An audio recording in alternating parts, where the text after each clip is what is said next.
Corona संक्रमितको उचित उपचार हरेक नेपालीलाई खोपको आधार।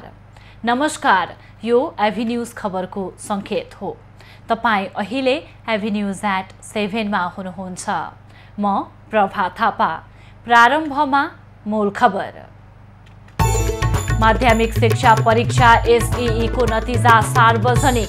साउन 31 गतेदेखि हुने भनिएको कक्षा 12 को परीक्षा भने स्थगित। नतिजा प्रमाणीकरण गरेका छौं। कोरोना महामारीको तेस्रो लहरका लक्षण देखिन थालेको प्रधानमन्त्री देउवाको दावी। रोकथाम र नियन्त्रणका लागि हातेमालो गर्न सबैलाई अपील। जापानले दिएको एस्ट्राजेनेकाको 5,13,000 खोप काठमाडौँ आइपुग्यो। आइतबारदेखि ज्येष्ठ नागरिकलाई दिइने।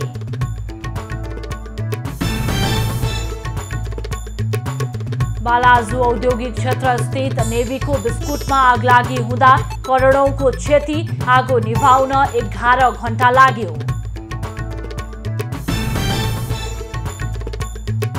पर्यटकका लागि नेपाल भ्रमण थप सहज बनाइदै खोप लगाएकाले क्वारेन्टिन बस्न नपर्ने। 10 दिनको क्वारेन्टाइन अनिवार्य बनाएका छैनौं। जापानको टोकियोमा रेलभित्र अन्धाधुन्ध चक्कु प्रहार। 10 जना घाइते, एकको अवस्था गम्भीर।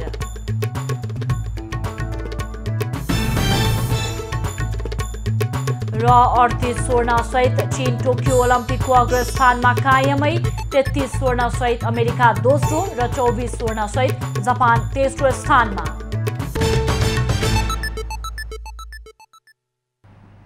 अब खबरको सिलसिला प्रारम्भ गरौं कोरोना संक्रमण सम्बन्धी प्रसङ्गबाट।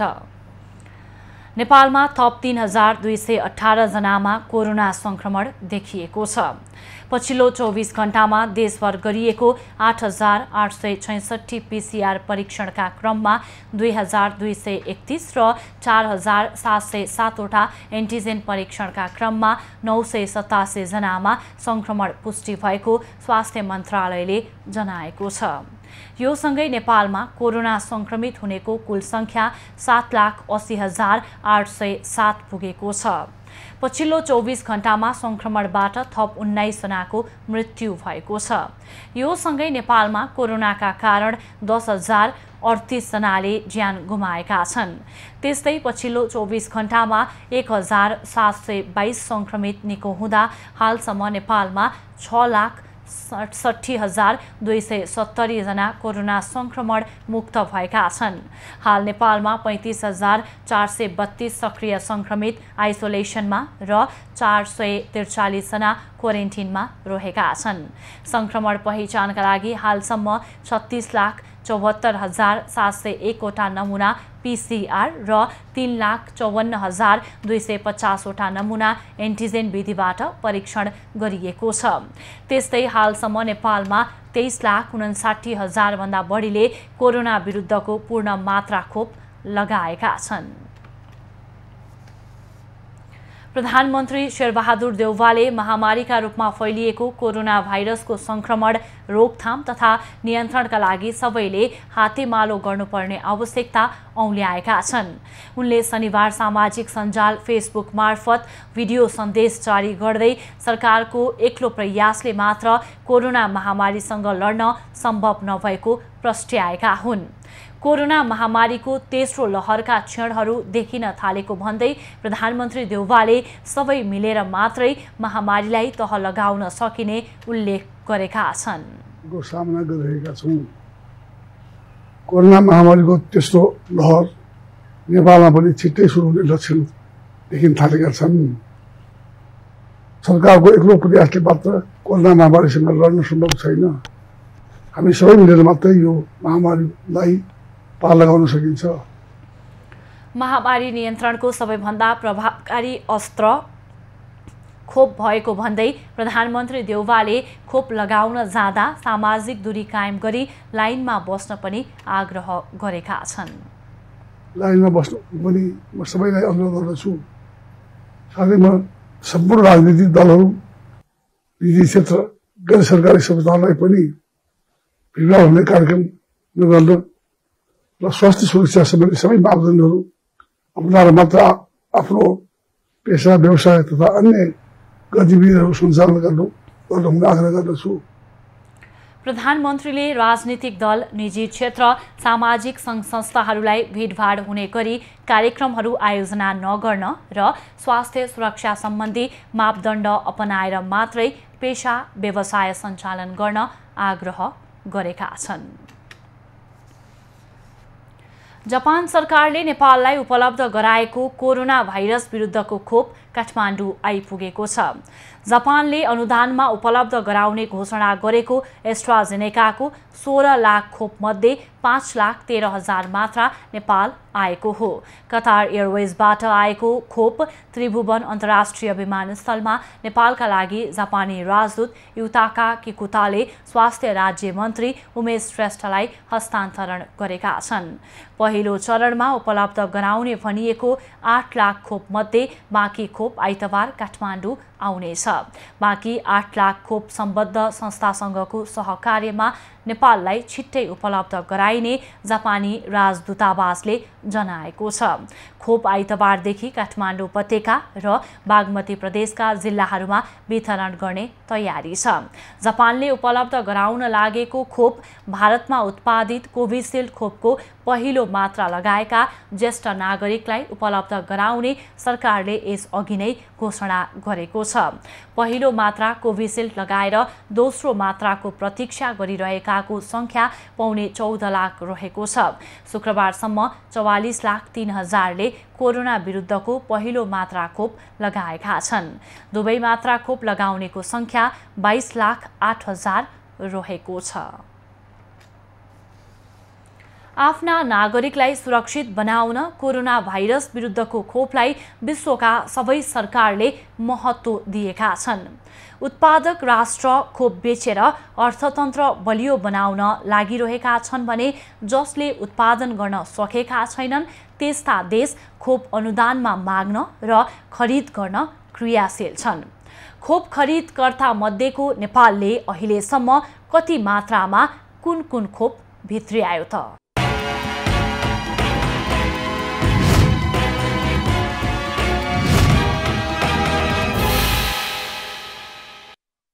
नेपालमा अहिलेसम्म कोभिसिल्ड, फेरोसेल, जोन्सन एन्ड जोन्सन खोप भित्रिसकेको छ। पहिलो पटक माघ 8 गते भारतले अनुदान दिएको 10 लाख मात्रा कोभिसिल्ड खोप नेपाल भित्रिएको थियो। त्यस्तै भारतीय सेनाले नेपाली सेनालाई अनुदान स्वरूप 1 लाख मात्रा कोभिसिल्ड प्रदान गरेको थियो। त्यस्तै भारतबाट 20 लाख मात्रा कोभिसिल्ड खरिद गर्ने सहमति भएको थियो, जस अन्तर्गत भारतले 10 लाख मात्रा मात्रै नेपाललाई उपलब्ध गराएको छ भने बाँकी 10 लाख मात्रा खोप रोकिएको छ। यसैगरी 3,48,000 मात्रा खोप भने कोभ्याक्स सुविधा अन्तर्गत नेपाल भित्रिएको छ। यी सबै गरेर नेपालमा कोभिसिल्ड खोप 24,38,000 नेपाल भित्रिएको छ। यसैगरी चीनको सिनोफार्मले उत्पादन गरेको भेरोसेल खोप नेपालमा पहिलो पटक 8 लाख मात्रा अनुदान स्वरूप भित्रिएको थियो। साथै चीनले पुनः नेपाललाई 10 लाख मात्रा खोप अनुदानमा प्रदान गरेको थियो। साथै सरकारले 40 लाख भेरोसेल आफै खरिद गरी ल्याएको थियो, अर्थात् 58 लाख भेरोसेल नेपाल भित्रिएको छ। त्यस्तै अमेरिकाको जोन्सन एन्ड जोन्सन कम्पनीद्वारा निर्मित जोन्सन खोप पनि भित्रिसकेको छ। यो खोप कोभ्याक्स सुविधा अन्तर्गत 15,34,000 मात्रा खोप नेपाल आइपुगेको हो। हालै जापान सरकारले सहयोग गर्ने भनेको एस्ट्राजेनिकाको 16 लाख खोप मध्ये 5,13,420 खोप शनिबार नेपाल भित्रिएको छ। यसैगरी साउन 22 गते शुक्रबार भुटानले सहयोग गरेको 2,30,000 मात्रा एस्ट्राजेनिकाको खोप समेत नेपाल भित्रिसकेको छ। यसैगरी स्वास्थ्य मन्त्रालयको तथ्याङ्क अनुसार असोज महिनासम्म 16 लाख भेरोसेल अनुदानमा तथा 60 लाख खरिद प्रक्रियाबाट आउनेछ। साथै भारतबाट खरिद गरेको 20 लाख मध्ये बाँकी 10 लाख खोप असोजसम्म आउनेछ। त्यस्तै पुस माघसम्ममा मोडेना तथा फाइजर गरी जम्मा 3,23,000 खोप नेपाल आउने मन्त्रालयको तथ्याङ्कमा देखिन्छ। त्रिकुडा भट्टराई बस्नेत, काठमाडौँ।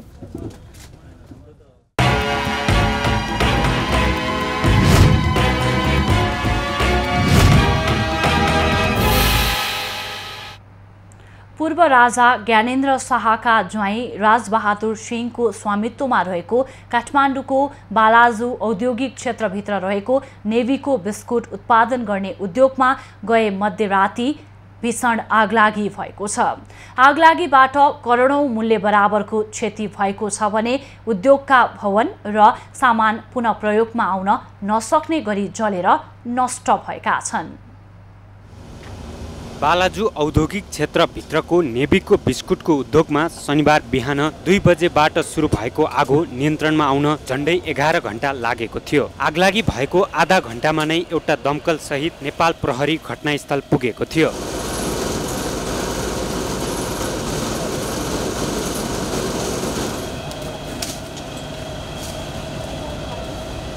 आगो नियन्त्रण बाहिर जान थालेपछि सशस्त्र प्रहरी र नेपाली सेनाको टोली परिचालन गर्नुका साथै दमकलको संख्या पनि बढाइएको थियो। तैपनि आगो नियन्त्रणमा आउन नसकेपछि हेलिकप्टरको समेत प्रयोग गरिएको थियो भने स्थानीयले पनि सहयोग गरेका थिए। सबैको प्रयासपछि राति 2 बजे सुरु भएको आगो 11 घण्टापछि अर्थात् दिउँसो 1 बजे मात्र नियन्त्रणमा आएको थियो। 2 बजेबाट 2:15 बजे हामी यहाँ फर्स्टबाट खटिरहेका छौँ र यसमा अहिलेसम्म 9वटा दमकल त्यस्तै 25-26वटा ट्याङ्कर पानी ट्याङ्कर रिफिल गर्नको लागि त्यस्तै हेलिकप्टर समेतको प्रयोग भइसकेको छ। उद्योगमा कार्टुन, घिउ, तेल, चिनी, उत्पादित बिस्कुट लगायतका प्रज्वलनशील पदार्थ भएकाले आगो नियन्त्रणमा आउन समय लागेको थियो। आगो नियन्त्रणमा आउन नसकेको कारण चाहिँ कागजको बक्साहरू भयो, त्यहाँदेखि घिउहरू भयो, चिनीहरू भयो, त्यहाँ आइसकेपछि त्यही बिस्कुट पनि आगो लागि भइरहेको छ होइन। त्यसको कारणले चाहिँ नियन्त्रणमा आउन एकदम गाह्रो भएको छ। विद्युत सर्ट भएर आगलागी भएको प्रारम्भिक अनुमान गरिए पनि ठोस कारण भने खुल्न सकेको छैन। आगलागीबाट करिब 15 करोड रुपैयाँको क्षति भएको अनुमान गरिए पनि यसको पनि आधिकारिक तथ्याङ्क आइसकेको भने छैन। यहाँबाट तपाईहरुले जे देखिरहनु भएको छ नि, अहिले हामीले त्यति मात्रै देखाएको छौँ।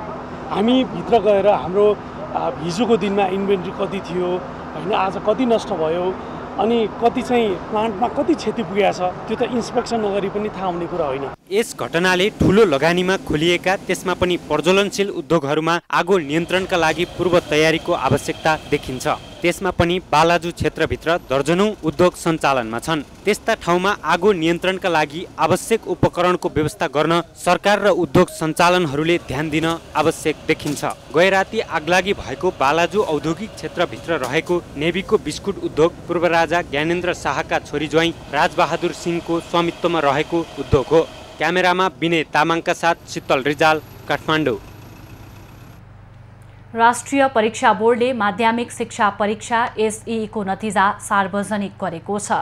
शनिबार बसेको बोर्डको बैठकले विद्यालयले पठाएको आन्तरिक मूल्याङ्कनको आधारमा एसईई को नतिजा सार्वजनिक गरेको हो। परीक्षाका लागि 5,17,122 जनाले रजिस्ट्रेसन फारम भरेकोमा 4,74,278 जना विद्यार्थीको नतिजा प्रमाणीकरण गरेर सार्वजनिक गरिएको बोर्डले जनाएको छ। 122 जनाले रजिस्ट्रेसन फारम भरेका थिए। ती मध्ये अब कतिपय एब्सेन्ट हुन्छन्, ड्रप आउट हुन्छन्, कहाँ जान्छन् भन्दाखेरि हामीले आज 4,84,278 जना विद्यार्थीहरूको नतिजा प्रमाणीकरण गरेका छौँ। एसईई को नतिजा www.see.gov.np अथवा www.lev.gov.np मा हेर्न सकिनेछ। यसैबीच बोर्डले साउन 31 गतेदेखि हुने भनिएको कक्षा 12 को परीक्षा स्थगित गरेको छ। कोरोना संक्रमितको संख्या बढ्दै गएका कारण परीक्षा सञ्चालन गर्न कठिनाई उत्पन्न भएकाले स्थगित गरिएको बोर्डले जनाएको छ। पुनः हुने परीक्षाबारे 15 दिन अघि जानकारी दिने पनि बोर्डले जनाएको छ। यसअघि कोरोना संकट व्यवस्थापन केन्द्र सीसीएमसीले कोरोना संक्रमण बढ्दै गएका कारण तत्काल परीक्षा गर्न नसकिने भन्दै बोर्डलाई परीक्षा स्थगित गर्न पत्राचार गरेको थियो। दर्शकवृन्द, कोरोना संक्रमितको संख्या बढ्दै गएका कारण परीक्षा सञ्चालन गर्न कठिनाई उत्पन्न भएकाले राष्ट्रिय परीक्षा बोर्डले कक्षा 12 को परीक्षा स्थगित गरेको जानकारी दिइसकेको छ र कोरोना संक्रमणका कारण अब हुने परीक्षा अन्योलमा रहेका छन्। त्रिभुवन विश्वविद्यालय अन्तर्गत हुने परीक्षा पनि अन्योलमा रहेका छन्। अबका दिनमा के कसरी परीक्षा लिइन्छ यो विषयमा कुराकानी गर्न परीक्षा नियन्त्रक त्रिभुवन विश्वविद्यालयका पुष्पराज जोशी हाम्रो टेलिफोन सम्पर्कमा जोडिनु भएको छ। जोशीजी, यहाँलाई एभी न्यूज खबरमा स्वागत छ।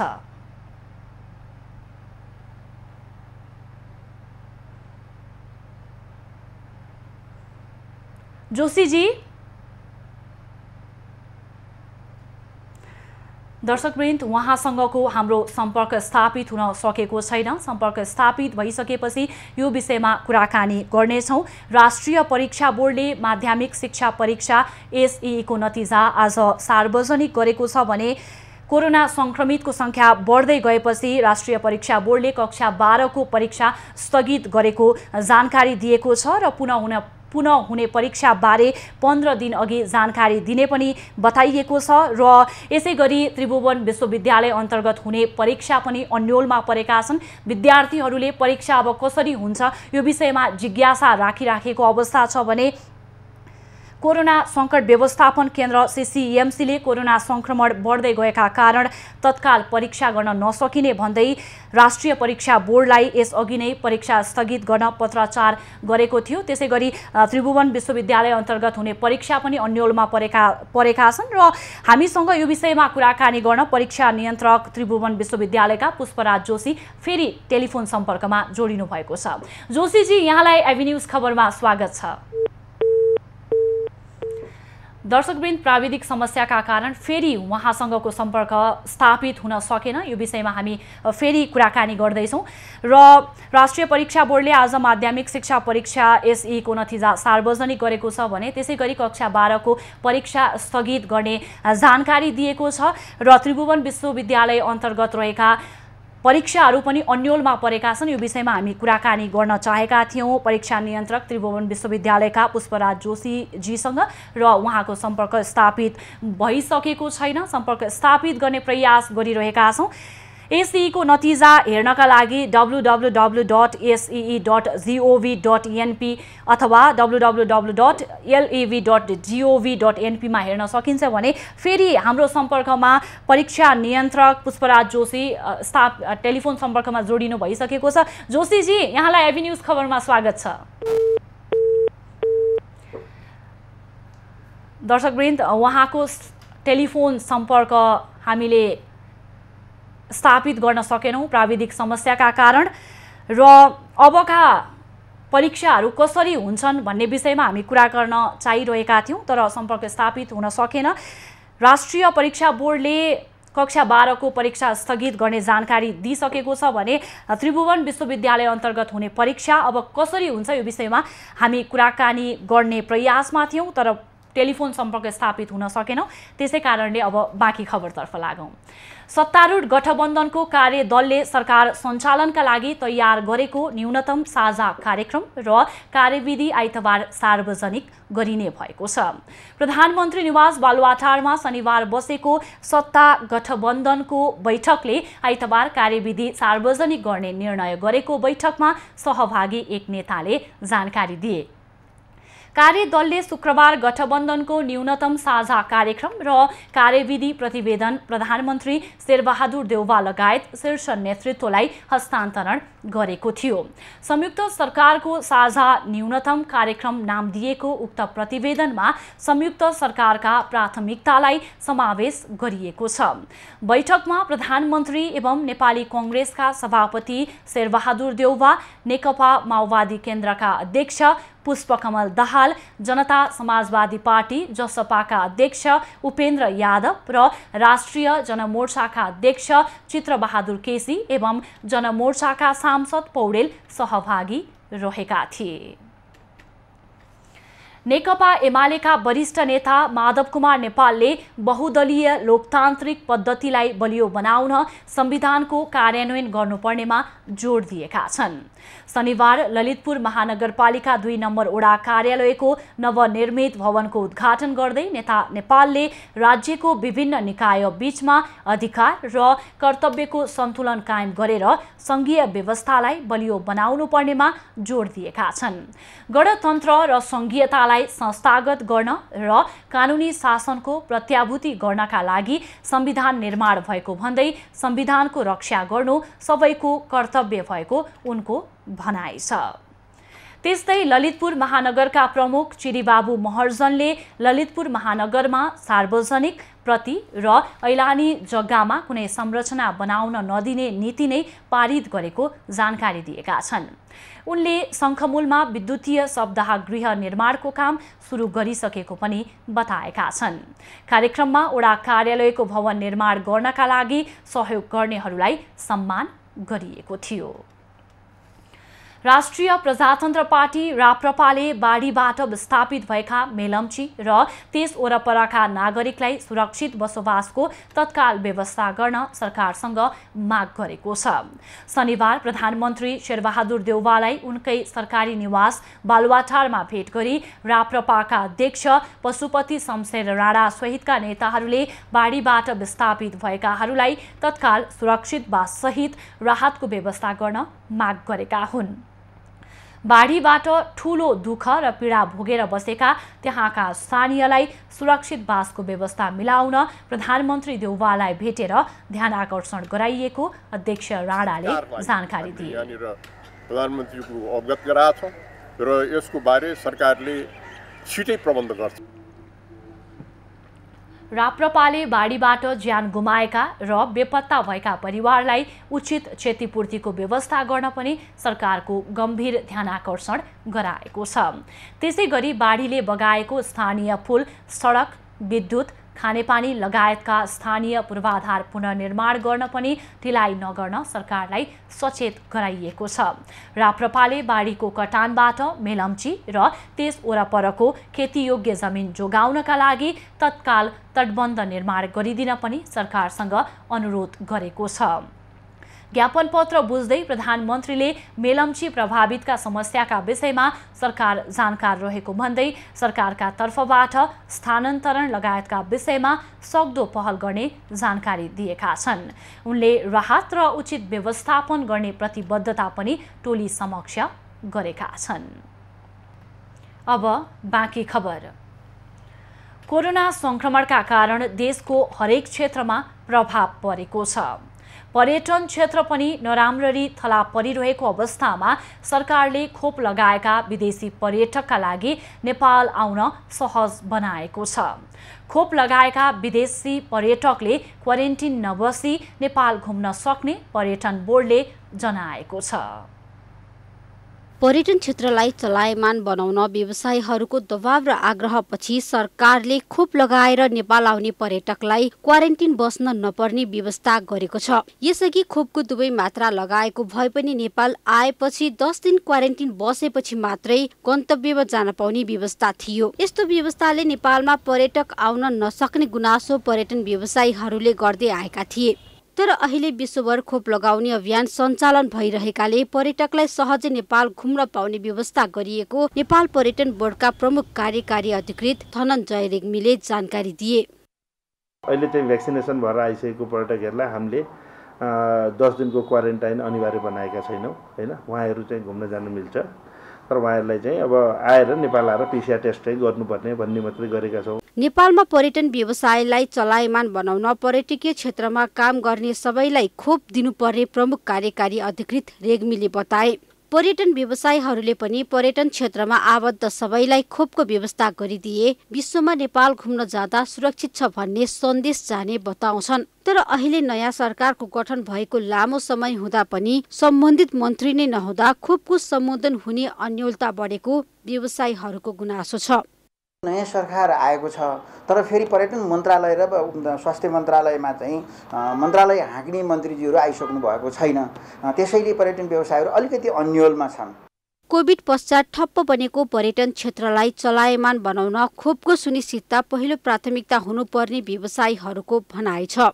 नेपालभित्र नै पर्यटकलाई हामी कोभिडबाट सुरक्षित छौं भन्ने सन्देश नदिँदासम्म पर्यटकको आगमन हुन सक्ने देखिँदैन। त्यसका लागि सरकारको ध्यान पर्यटन क्षेत्रमा कार्यरत सबैलाई खोप उपलब्ध गराउनु पर्ने देखिन्छ। अझै तेस्रो लहरको कोभिड संक्रमण हुने प्रक्षेपण आइरहेका बेला पर्यटकीय क्षेत्रको समस्या तत्काल समाधान उन्मुख हुने देखिँदैन।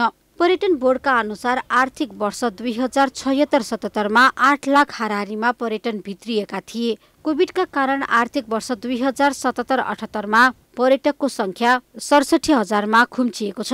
त्यसैले जति सक्दो खोप पाउने आधार तयार गरी कोभिडबाट सुरक्षित छौं भन्ने सन्देश विश्वभर दिन सके पर्यटक आगमनलाई पहिलाकै अवस्थामा फर्काउन सकिनेछ।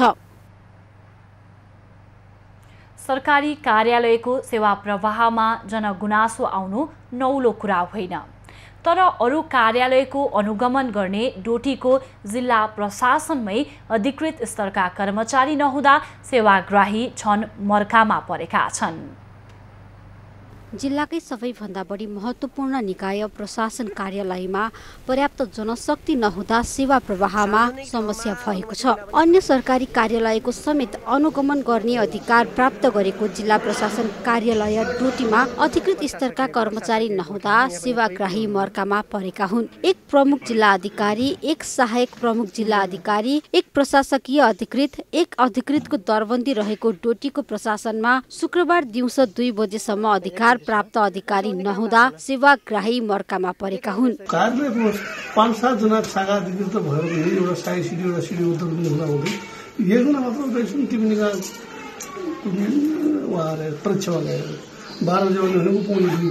प्रशासन कार्यालयबाट पाइने नागरिकता राहदारी जस्तो प्रमाणका लागि मात्र होइन, अधिकृतको हस्ताक्षर गर्नुपर्ने कागजातका लागि समेत सेवाग्राहीले दिनभरि कुर्नुपर्ने बाध्यता छ भने नागरिकता प्राप्त गर्नका लागि 2 देखि 3 दिन समय लाग्ने गरेको छ। इजरायलको लागि राजधानीको लागि आएको हो 47को लागि। अब भोलि शनिबार छ अनि भोलिसम्म बस्नुहुन्छ त? भोलिसम्म बस्नु भन्दा अब बस्नु परिहाल्यो त। अब के गर्ने त, एउटा 2 दिन पैदल लाग्छ। जिल्लाको शान्ति सुरक्षा, सरकारी कार्यालय सुशासन कायम गराउने जिम्मा पाएको प्रशासन जस्तो महत्त्वपूर्ण कार्यालयमा 2 बजे पुगेका अधिकारीलाई सेवाग्राहीको समस्या र गुनासो बारे जानकारी गराउँदा प्रशासनले गैर जिम्मेवारपूर्ण जवाब दिएर पन्छिन खोजेको छ।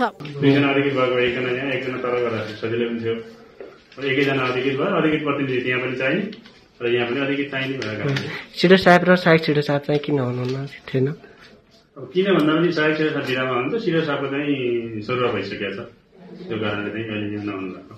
जिल्ला प्रशासन कार्यालयको सेवा प्रवाहमा गुनासो आइरहँदा अन्य स्थानको हालत के होला यस्तै अनुमान लगाउन सकिन्छ। गाउँ गाउँमा सिंह दरबार भन्ने सरकारी नारा कागजमा नै सीमित भएको स्थानीयको गुनासो छ। यस्तो विषयमा संवेदनशील निकायको ध्यान जान जरुरी छ। डोटीबाट तेजु ओलीको report. Millennium challenge corporation MCC सम्झौता खारेज गर्न माग गर्दै शनिबार काठमाडौँमा टर्च बालेर विरोध प्रदर्शन गरिएको छ। स्वतन्त्र राष्ट्रिय अभियान नेपाल र उन्नत लोकतन्त्र पार्टीले एमसीसी खारेजीको माग गर्दै काठमाडौँको माइती घरमा टर्च बालेर विरोध प्रदर्शन गरेका हुन्। 5 वर्षभित्र तिर्दिन्छु।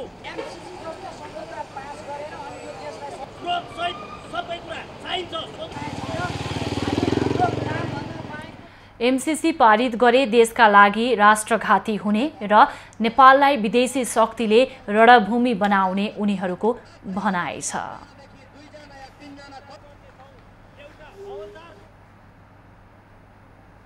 गोर्खा सदरमुकाममा मिलेनियम च्यालेन्ज कर्पोरेसन एमसीसी को विरोधमा प्रदर्शन भएको छ। राष्ट्रिय शक्ति नेपालको आयोजनामा भएको विरोध र्यालीमा सहभागीहरूले एमसीसी राष्ट्रघाती भएको भन्दै कुनै पनि हालतमा संसदबाट पारित गर्न नहुने बताएका छन्। प्रदर्शनमा सहभागीले राष्ट्र संस्था र हिन्दू राष्ट्रको पक्षमा समेत नाराबाजी गरेका थिए।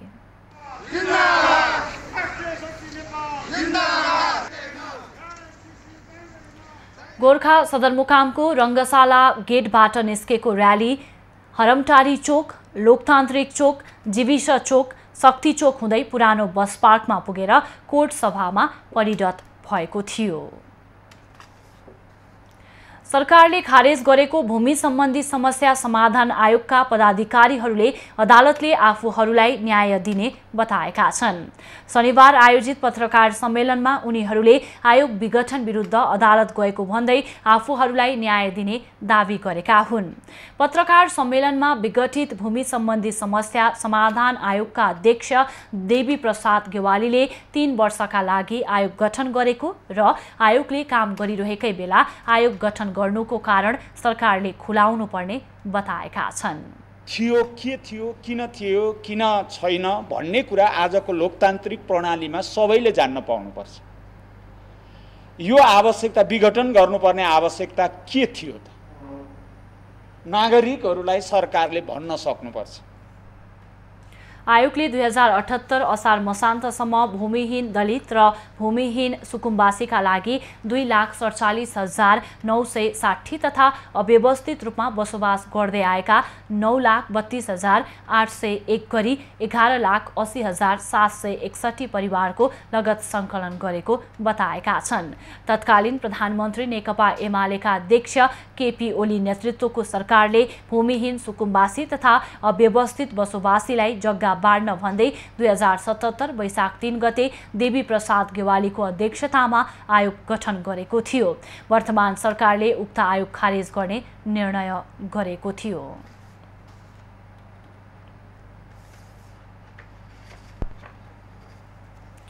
नेकपा एमालेका वरिष्ठ नेता माधव कुमार नेपाल पक्षको युवा सङ्घले त्रिवी शिक्षण अस्पताल परिसरमा सरसफाई गरेको छ।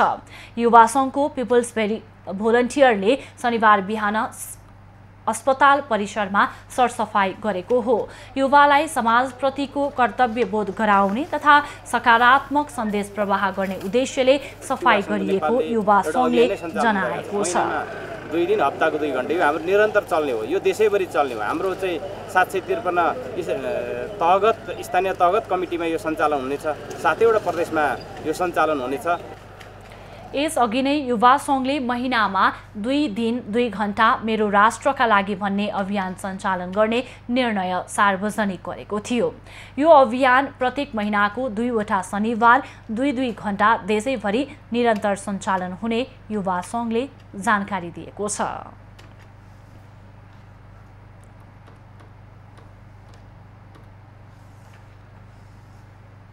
गम्भीर किसिमका कोरोना संक्रमितको संख्या बढेपछि देशका विभिन्न ठाउँका बिरामी उपचारका लागि झापा पुग्न थालेका छन्।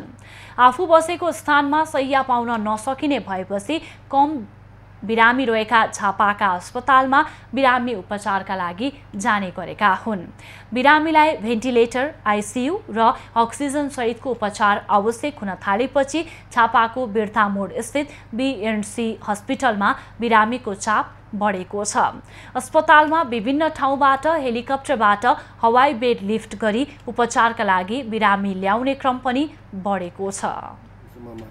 अहिले आएर बढेर 55-60 जना बिरामीहरू चाहिँ कोभिडको बढिसकेका छन् र त्यसमा दिनमा 5-6 जना निको भएर जाने प्रक्रिया पनि छ र 5-7 जना 8 जना पर डे बढ्ने प्रतिदिन बढिरहेका छन् क्या बिरामीहरू।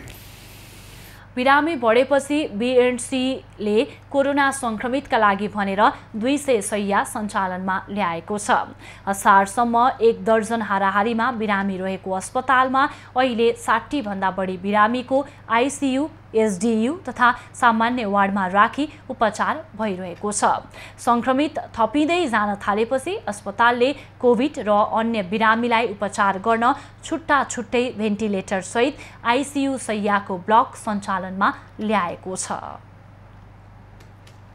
रौतहटमा कोरोना संक्रमितको संख्या बढ्दै गएपछि जिल्ला प्रशासन कार्यालयले स्वास्थ्य सुरक्षामा कडाई गर्न थालेको छ।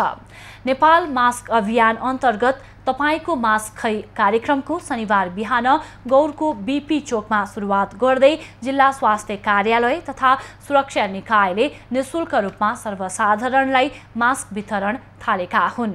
अनिवार्य रूपमा मास्क लगाउन अनुरोध गर्दै सुरु भएको कार्यक्रम 1 सातासम्म सञ्चालन हुने जिल्ला स्वास्थ्य कार्यालय रौतहटले जनाएको छ।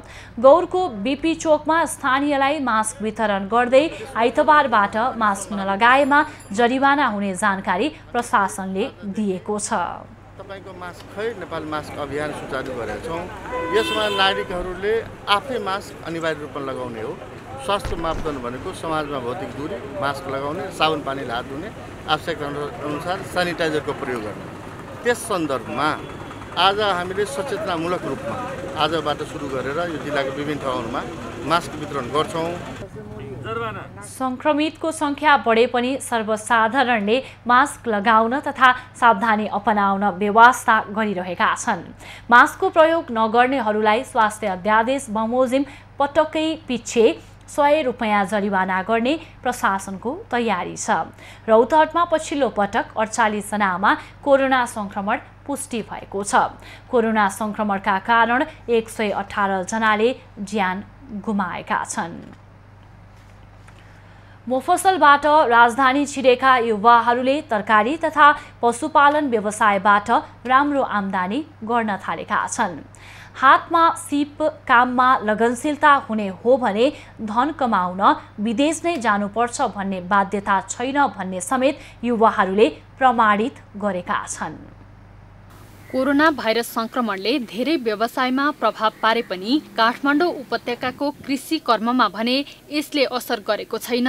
सरकारले निषेधाज्ञा जारी गरे पनि कृषि कर्म भने निरन्तर रूपमा चलिरहेको छ। काठमाडौँ भित्रिने प्रमुख नाका थानकोट चन्द्रागिरी नगरपालिका भित्र कृषि कर्ममा लागेका किसानहरूको तरकारी खेती र पशुपालन गर्ने क्रम बढेर गएको छ। जग्गा भाडामा लिएर गाई पालन र तरकारी खेती गरेर युवाहरूले राम्रो आम्दानी गरिरहेका छन्। म खास लागेको भनेको विदेश जानको लागि हो। पासपोर्टहरू बोकेर आएको काठमाडौँ छिरेको 70 सालमा। तर मेरो यहाँ काठमाडौँ छिरिसकेपछि मनस्थिति चेन्ज भएर होइन, म आफ्नै देशको माटोमै पसिना बगाएर यहीँ नै कमाउँछु भनेर कृषि पेसामा लागेको। अहिले 7-8 वर्ष हुँदाखेरि ठिक हो, अनि मलाई लाभदायक छ।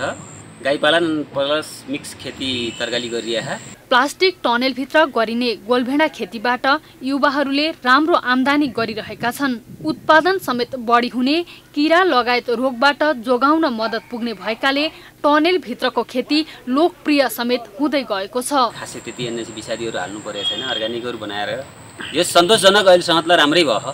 बच्चाहरूलाई पढाउन, आफूलाई खानको लागि र आफू अहिलेसम्म लाभदायकमै छु। 2068 सालमा तेह्रथुम जिल्लाबाट काठमाडौँ आएर चन्द्रागिरीमा पशुपालन र तरकारी खेती गरिरहेका डम्बर प्रसाद गौतमले पनि राम्रो आम्दानी गरिरहेका छन्।